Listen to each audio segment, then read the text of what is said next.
In the summer of 1518, a lone woman stepped into a narrow street in Strasbourg and began to dance. She had no music and no partner. She simply moved and could not stop. Within days, dozens joined her. Within weeks, 400 people were dancing in the streets. Some collapsed with bloodied feet and never stood again. The city's physicians examined the dancers and prescribed the most baffling treatment in medical history: more dancing. The council built wooden stages and hired musicians. This was medicine, designed to cure, not to kill. But the outbreak only worsened. What could compel ordinary people to dance beyond the limits of their own bodies? And why did the cure itself seem to deepen the suffering? The answer begins not in the streets, but in the soil. Strasbourg sat at the center of a region in crisis. Years of failed harvests had pushed grain prices to ruinous heights.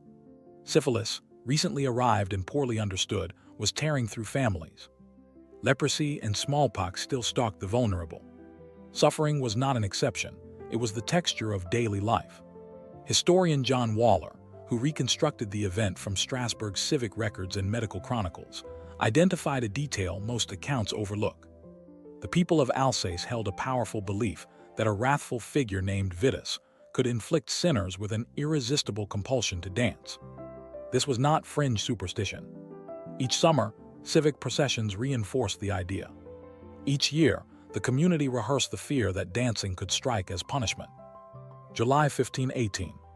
When the human mind and body are pushed beyond every known limit, medicine has a term for what may follow: mass psychogenic illness, a condition in which collective distress converts into genuine physical symptoms that spread through a community. But here is what makes Strasbourg extraordinary. The symptoms were not random.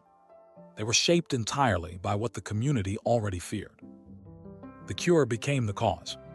By building stages and hiring musicians, Strasbourg's authorities told the entire population that dancing was a contagious disease requiring public treatment. This official response transformed a local episode into a citywide crisis. People who had been silently enduring hunger, grief, and terror now had permission to express that suffering through movement. The musicians played. The crowds gathered. Each new dancer validated the compulsion of the next. This is how mass psychogenic illness spreads, not through a pathogen, but through the architecture of shared belief. Some dancers did die. Heart failure, stroke, and sheer exhaustion claimed those whose bodies were weakest. Their deaths were real. Their pain was real. The mechanism was entirely human and entirely devastating. 5 centuries later, mass psychogenic illness has not vanished. Modern medicine documents hundreds of outbreaks in schools, factories, and military barracks where shared anxiety produces collective symptoms with no identifiable cause. What changes is the symptom. Medieval communities expressed distress through dance because their culture offered that vocabulary. The same underlying mechanism today might surface as fainting, nausea, or breathing difficulty. What a community believes about illness can shape what illness looks like. The dancing plague reveals something that neurology and anthropology now confirm. The boundary between mind and body is not a wall. It is a permeable membrane. The dancers of Strasbourg were not weak.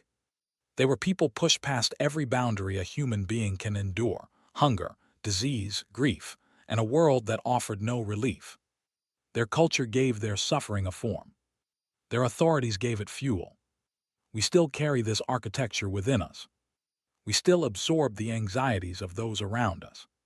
We still feel our bodies respond to beliefs we barely notice holding. The dancing plague asks us to listen to what suffering sounds like when the body becomes its only language.